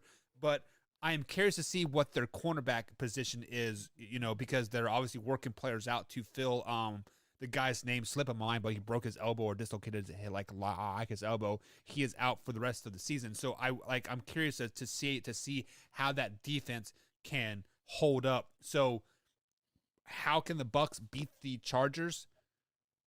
What Tori said, score more points, but just give me 3 defensive stops. Like I think if you get 3 defensive of stops versus the Rams, you are going to win this game. So I could be 100% wrong, Tori, on this, but we do have at least 2 top 5 defense, I think, in my opinion, on the field too. The Rams are a great defense, and the Buccaneers are obviously pretty damn good as well. I don't know where we would rank them as far as a ranking scale. So how do the Rams win this game? Exploit a defense that can't be exploited right now. A defense that's playing extremely well. You know, there again, slow down Tom Brady. It's the exact same. It's true. Have your defense try to slow down Tom Brady. Tom Brady is prone to throw interceptions once in a while. Right. and bring the pressure on him. If they can bring the pressure, get Tom out of his rhythm, get him to force him to make a couple of turnovers, and they take advantage of those opportunities, they have a great chance to win this game. Plus, they're at home. Right. That count. It does count for something, unless you're in Jacksonville, and then it just doesn't count for anything.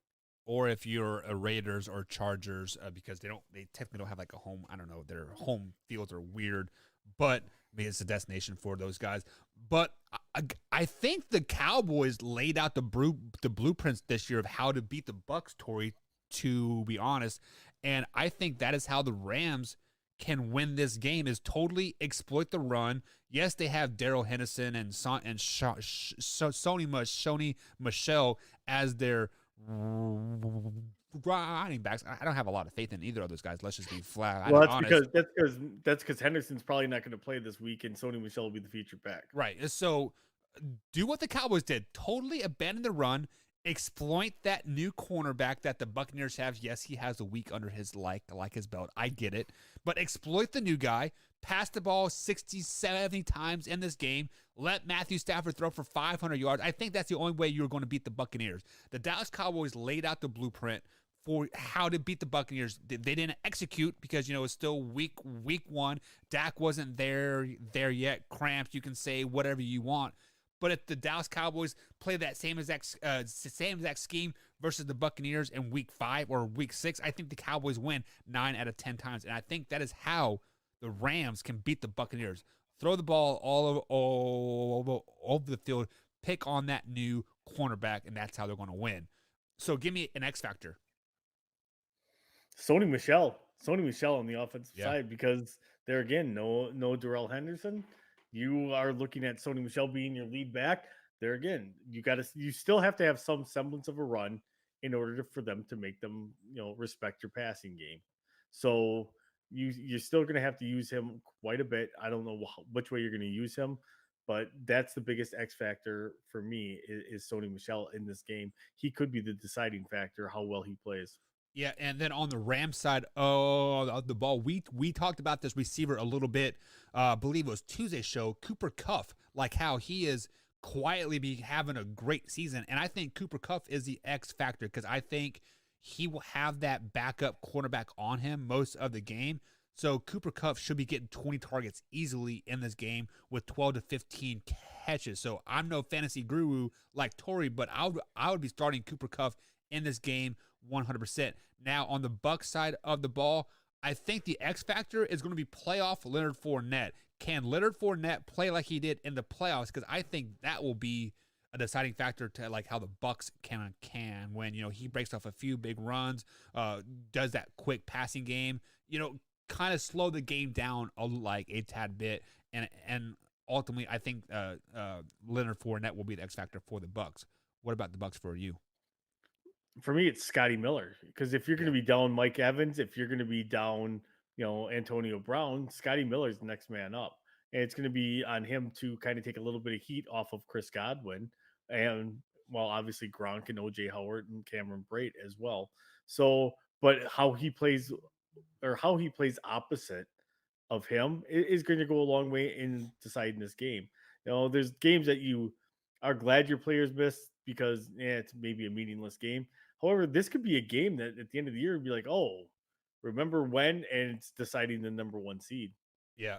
So before we head to the game of the night that I think is going to be the game of the day, Drew says if Aaron Donald and Patrick Ramsey can rush Brady and get him out of the pocket, they can win. I think Tom Brady is going to release the ball too fast for them to even get a pass rush. Like Tom Brady's averaging like 2.1 seconds from snap to throwing the ball. I don't think you can get a pass rush. What do you think? Well, since Jalen usually is covering the number 1 guy, he doesn't rush a whole lot. But you have Aaron Donald, you have Leonard Floyd, who experienced a career revival going from Chicago to the Rams. Yeah.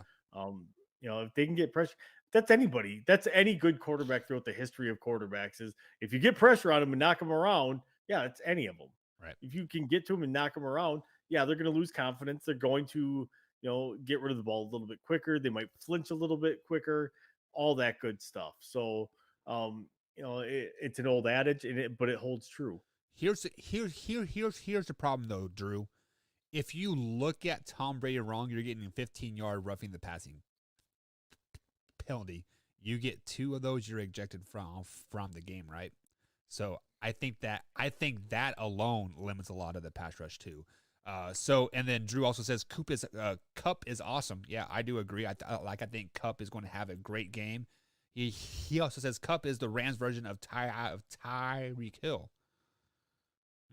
Would you compare those two? No, God, no. He's bigger. Cooper Kupp's way bigger receiver than Tyreek Hill is. I would put Cooper Kupp more of like a Devontae Adams type thing. Like I would say Cooper Kupp's a white version of Jordy Nelson. A white version of Jordy Nelson.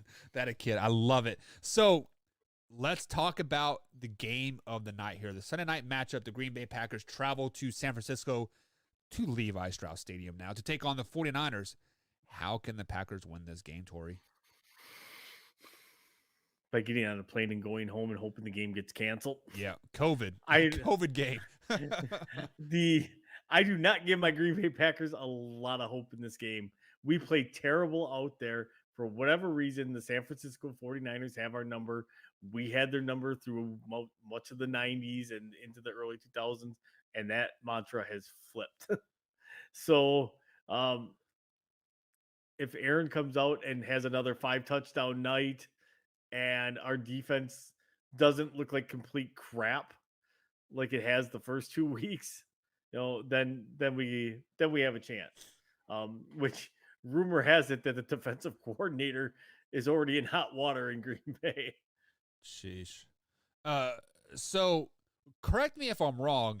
The last 3 seasons, you guys have traveled to San Francisco in the regular season, right? And we have gotten trounced. Have you won one of those games at all? So I think that is how they can win this game, is they had that chip on their shoulder, because it's kind of like they're home away from home. They seem like they go there so freaking often, how they played there 4 times in 3 years, right? So no, but to be honest, I think they take the Dallas Cowboys blueprint like they had against the Tampa Bay Buccaneers, and I think Aaron freaking Rodgers is going to throw the ball 40-plus times in this game. They are going to try to exploit that San Francisco 49ers back 7, because let's just be honest, the front 4 is damn good. They have Joey Bosa. They drafted that kid last year. His name slipped on my mind, but he is just as good as Joey Bosa. Not as good, but he is Solomon Thomas. Yeah. So Aaron Jones' running game is probably going to be shut down a lot, but the short passing game and the deep threat is going to be there. So the Green Bay Packers are going to throw the ball all over the field, and that's how they're going to win this game. I don't want to say Devontae Adams because that's the easy way out. I would say Lazard has 15 catches in this game. I think Lazard has a big game. Have you watched the first? Lazard hasn't even been a factor. That's fine. That is fine. That is why they're going to leave him on a linebacker. And bada bing, bada boom. I'm open, baby. Just win, baby, win. But how can the 49ers win this game? Show up. That's a lie. That's a lie. Be like, win the coin toss. So, hey, can I tell you? Win the coin toss and elect to receive in the second half, and you win the game. Can I tell you a quick story about a coin toss? Sure. So I read a joke on Facebook. A girl or a guy takes a girl out to the football game. She doesn't know anything about football whatsoever. After the game, he asks, like, "Hey, how was the game?" And she's like, "It was fun. I really like the tight pants and the big, strong arms, but I'm really confused." And he looked really like baffled and was like, "Why are you confused?" It's like, because they flipped a quarter at the end at the start of the game, and one team won, and the whole time they're trying to get a quarterback, and she's like, "What do you mean?" All I heard was, "Get the quarterback, get the quarterback, get the quarterback." And I was like, "Guys, it's just 25 cents. Relax." That's a terrible joke. That is a complete. That is a gym teacher joke right there. I'm a dad. It's a dad joke, 100%. How could the 49ers win, Tori? Do the same thing that the Saints did, shut Aaron down. Like, I have a terrible sinking feeling for this game. Yeah. Like, awful awful. Like whatever the spread is, take the Niners and the points. Well, we will do that in the pick'em. So you're saying that San Francisco 49ers simply just have to not suck this game, play a B- game, and they're going to beat your Green Bay Packers? Think so. They've got something to prove. This is a Niner team with a chip on its shoulder from last year. They are like, I don't care who you are, we are going to try to tear you apart. Yeah. I didn't think that my Packers were going to start the season 1-2, but I think now they're going to start the season 1-2. Yeah, so how the 49ers can win this game, in my book, is not play the two quarterback system. Yes, I know Trey Lance brings a different dynamic than Jimmy G, and Jimmy G does this and this, and Trey Lance does this and this. Scratch that. Leave Jimmy G in there. Let him gain the rhythm. Let him gain the confidence. Let him get the team behind him. Jimmy G and George Kittle are going to connect a lot this game. But however, Brandon Ayuk is going to go off against Kevin King. Tori, you know how pissed off Wyatt was when Kevin King got burned on the halftime play and you guys didn't draft a cornerback like in the draft. Brandon Ayuk is going to make Wyatt Williams freaking irate. Brandon Ayuk is going to expose Kevin King all game long, running slants routes. It's going to be Jimmy G to Brandon Ayuk. That's all you're going to hear. Jimmy G to Brandon Ayuk. Brandon G to Ayuk. That's how they win the game. Quick slants to Brandon Ayuk. Make that associated part of your running game. I don't care that they have the highest paid fullback in Jezebel or whatever the hell that guy's name is. Jerzik, yeah, it's Jezebel. But their George Kittle probably won't be much of a factor. There's going to be a lot of Brandon Ayuk and then deep to Debo Sanders. That's how they're going to win this game. How many catches does Brandon Ayuk have this year? 6, I do believe, wasn't it? He has one. He has one. That's catch. it. Okay, that's one fine. catch. Just like Brandon Lazard. He has 6. He has 6 yards. One catch for 6 yards. Maybe that's what I saw. I'm going to tell you, and I'll tell you my X factor when we get to it. Then. Who is your X factor? For which team? Whatever one you want to bring up. Is it going to be Brandon Ayuk? No, it's going to be Elijah Mitchell. Okay. So Elijah Mitchell will be right now has 36 attempts for 146 yards and 1 touchdown. The Packers have proven they can't stop the run. Right. It is going to be Elijah Mitchell show all day long. The last time they ran the ball like crazy on us was Mostert, and he ran for 200 yards and like 3 touchdowns, and we couldn't touch him. So I think it's going to be the Elijah Mitchell show for the Niners. If Elijah Mitchell does play, I will give you that. He is listed as questionable. Yep. Trey Sherman is questioned as questionable as too. He's a rookie running back from Ohio State. I do believe had a big playoff game. That's when he kind of got his fame. But my X factor is going to be, like I just said, Brandon Ayuk. Yes, he only has 1 catch of the like on the season. What's like 6 targets? Maybe that's what. No, it's 1 catch, 6 yards. But there's no targets.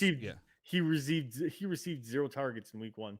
Wow. So he must have been hurt because Brandon Ayuk was their number 1 receiver pick a couple years ago, wasn't he? He was.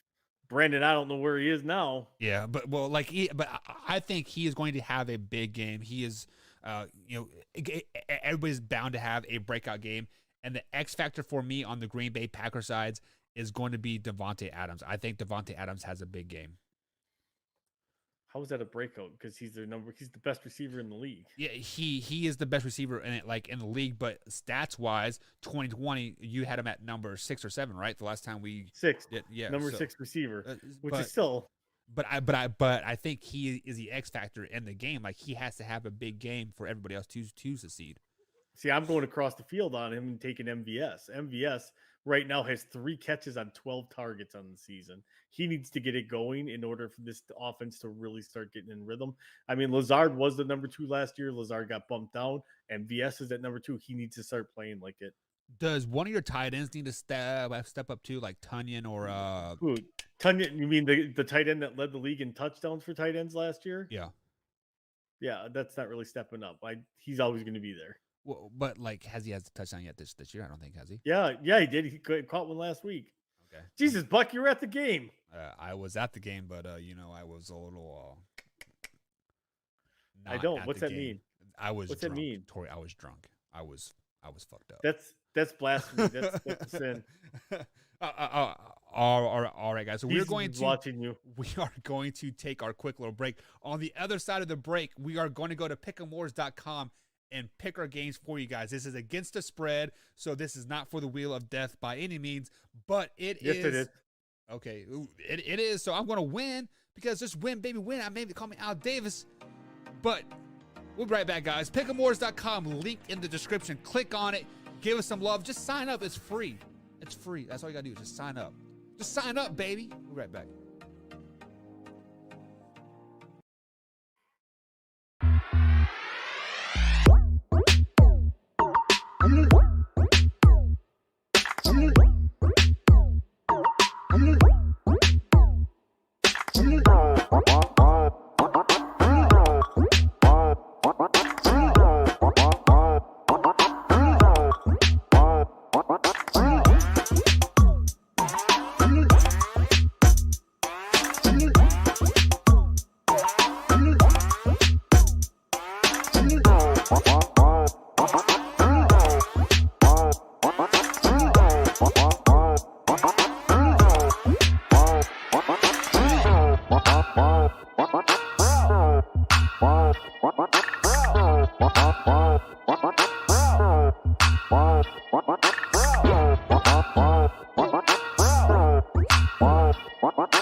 Did not.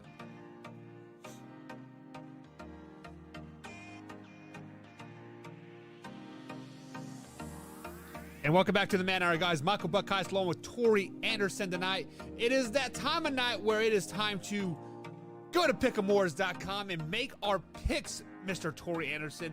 So I know you're on your computer. So if you would be most kind, go to the description. Go ahead and click on that link in the description. Go to pick'emwars.com, Tori. If you're not signed up already, which you should be, because I think you did. You got top 7 last week, right? Yeah, I can't remember. But as soon as my computer stops acting up on me, we will go over to Pick'emwars. So I don't know what's wrong with this, like this 5th screen that I have on here, but it likes to blink on me. So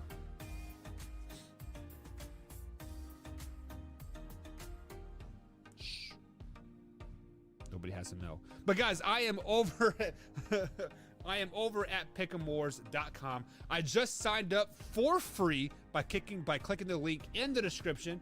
And now I'm going to scroll down and I see week 3 NFL picture. There's 737 people that have joined with a $500 prize, and it starts September 26th at 1 p.m. So obviously we will not be picking the Thursday night game. These are strictly just Sunday games here. So I need to put in a username, and it's going to be Buck is my username, of course. So Tori, if you are there, let's go ahead and click on and make some picks, big guy. So the first game that we have is Washington football team at Buffalo Bills. The Buffalo Bills are an 8.5-point favorite. Who are you taking?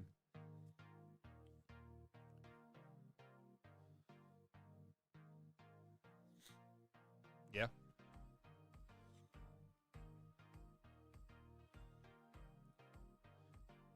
Yeah. 8.5 points is a lot for like a spread. But the Buffalo Bills are pissed off. I mean, we saw 35 points against the Miami, a division foe. Give me the Buffalo Bills and the points at home on this one, Tori. Next up, we have the Chicago Bears traveling to Cleveland Browns. The Cleveland Browns are 7.5-point favorites, so they're minus 7.5. That means that they're giving up almost 8 points to start the game. But who do you got?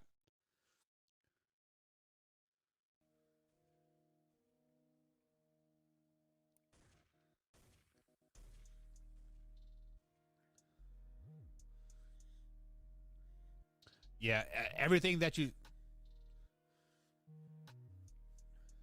Yeah, you are exactly right. Especially like on the road. Your first start on the road, that's even tougher, especially in the dog pound. So give me the Cleveland Browns and the points. The next game up, we had the Baltimore Ravens traveling to Detroit.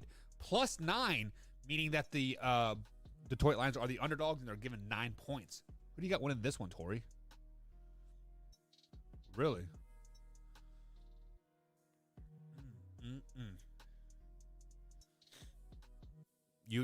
You are right, but Ford Field is a tough place to play. I was there when the Kansas City Chiefs traveled to Ford Field a couple years ago, and the Kansas City Chiefs were a dominant team. I think they won the Super Bowl that year. They did win the Super Bowl that year. Give me the Detroit Lions and the points. However, I think the Ravens do win outright, and the Lions do start 0-3, so 10-7 is looking a little grim right now. So right now, the next up, we have the Indianapolis Colts traveling to Nashville. Nashville is a 5.5 favorite. However, we don't know if Carson Wentz is playing yet or not. So you guys do have until Sunday at 1 o'clock to make this pick. But right now, Tori, we are kind of stuck to make this pick. So who are you taking?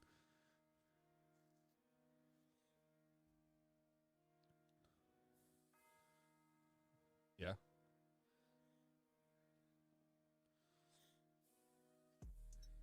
Yeah. See, that's the problem. However, I do like the Colts in this game. I'm picking the Colts to win this game and win outright. So give me the 5.5 points, like obviously, but I'm still going to take the Colts to win this game over the Tennessee Titans. For whatever reason, they play really well in Nashville, and Tennessee always plays really well in Indy. It's kind of opposite, but for whatever reason, it is what it is. Then the game that I'll be watching on Sunday, the Los Angeles Chargers traveled to Arrowhead to take on the Kansas City Chiefs. The Chiefs are a 6.5 favorite, Tori. Who do you got?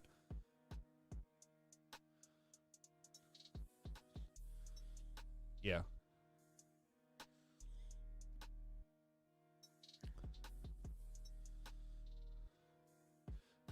See, I if you were to tell me that and that ended it, I would totally believe you. But on the other side of the coin, it wouldn't surprise me if the Kansas City Chiefs pulled out 14 points in the last 3 minutes of the game too. I'm taking the Kansas City Chiefs and the points. I think the Chiefs win by 10 in this one. So these next couple games are some of the closest games of the afternoon. The Saints travel to the New England Patriots. The Patriots are 2.5 favorite, which is surprising to me.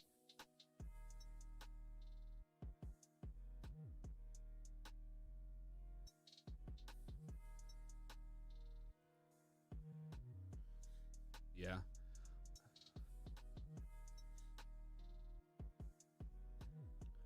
And for whatever reason, Bill Belichick is always really good at home. So give me the Patriots with the 2.5 points taken away from there. And then the Atlanta Falcons travel the New York Giants, 2 0-2 teams. The Giants are favored by 2.5 points. Who are you taking?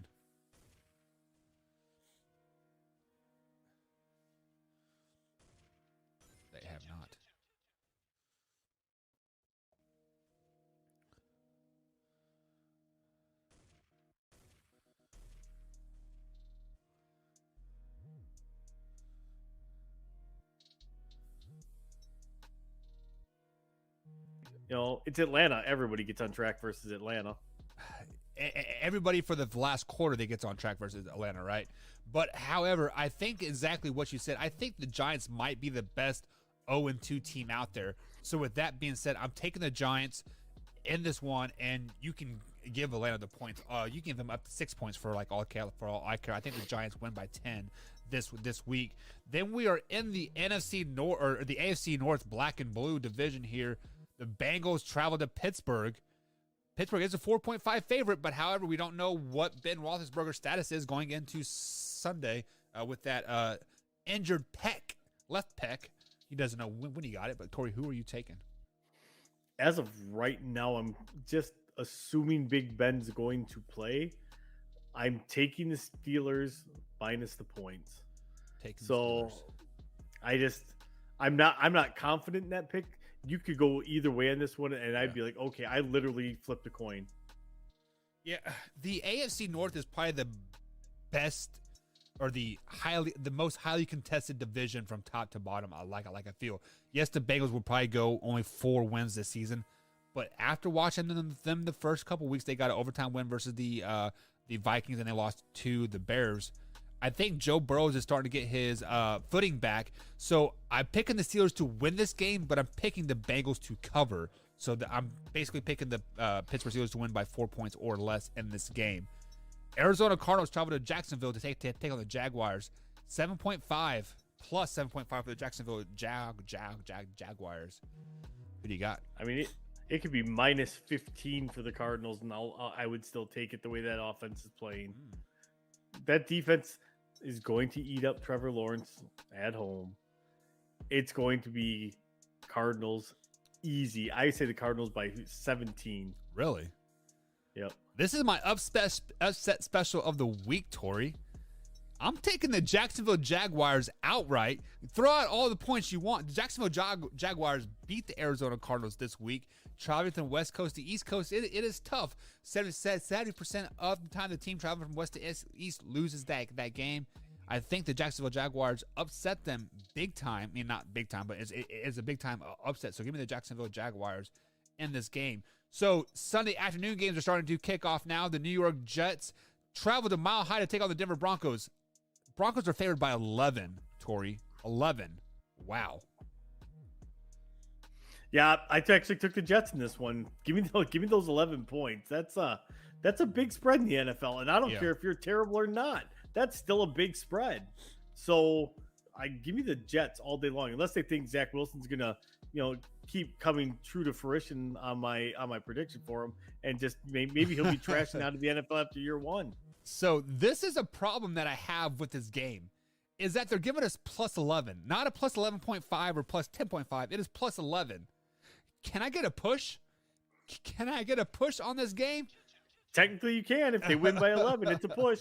But there is no option here on pick'emores.com. But give me the Jets. Just like we said, Tori, 11 is a lot of points, man. Like, I don't care who you are. Next up, we have Miami traveling to Vegas. The Vegas Raiders are 3.5 favorite. Who do you got? Without Tua. Without Tua. No Tua. With Jacoby in there, I'm not super confident. You have a Raiders offense that's hitting on all cylinders right now. Give me the Raiders minus 3.5. Yeah, I agree with everything that you said. Give me the Raiders. Now, possibly some of the games of the week here. 3 biggest games left on the Sunday schedule. The Bucks taking on the Rams. The Rams are favorite here, 1.5. Who are you taking, Tori? Basically, who is going to win this game? I took Tampa Bay. I'll be honest. Anytime I'm going to get Tampa Bay with Tom Brady and I'm getting points, I'm going to take it. Yeah. 100% out of 100% of the time. So basically, the only way that the Rams can win and the Bucks still cover if it's a 1-point game. I don't see a 1-point game. It's just, I mean, it's going to be 7. Do you really not? No, I do not see a 1-point game at all. I do. I'm picking the Rams to win this game, Tori. It is a 3-point game. 42-39 is the final. I'm going to tell you you're wrong, because anytime you can get points with Tom Brady, you need to take it. I have faith in the Rams. The Rams like this is their first home game too, right? Of the season, if I'm not mistaken. Sure. Yeah. Maybe, I don't know. Yeah. Next up, we have the Seahawks traveling to Minnesota. Minnesota's a 1.5 underdog, plus 1.5. Again, where are these lines coming from? Because like this, we're not even getting field goal advantages at home. Yeah. Like they have that little confidence in these teams. Right. So give me the Seahawks all day long. So we're still in the first half of the season. Yeah. Seahawks should be able to clean up some of the issues that went wrong last week.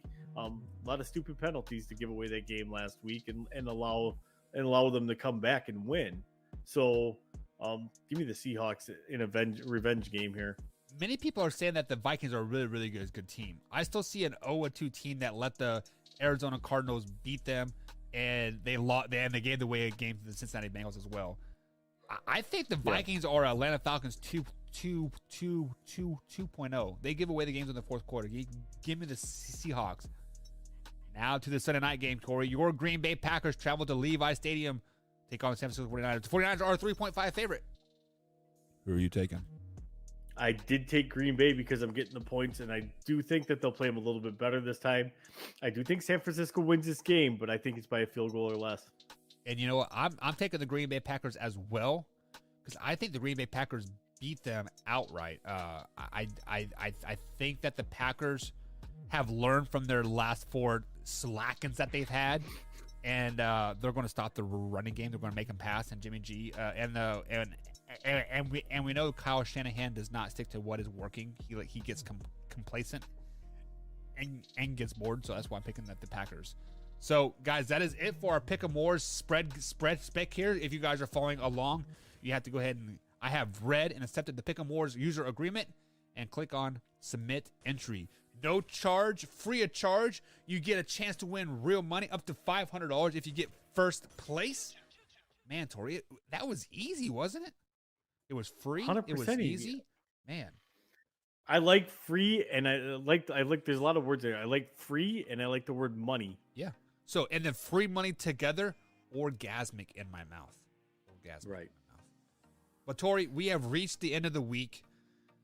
Week is over. We're up against the time. We were going to read mean comments, but we don't got time for that. We'll So- wait. We can wait. We can wait and do those Sunday night. We can do this on a night. Send us out, big guy. So, Man Hour Nation, first off, hit that like and subscribe button. I would like to see us get 20,000 likes on this video.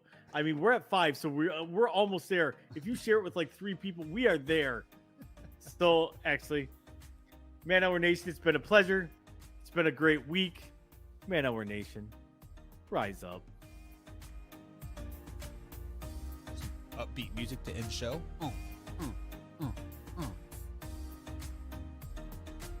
Have a good night. Have a good weekend. You guys can also go to pick'emwars.com and pick up the UFC fights for Friday night, the college football games for Saturday, and of course the NFL games for on Sunday. A lot of money to be won there, guys, for free. Pick'emwars.com. Link in the description.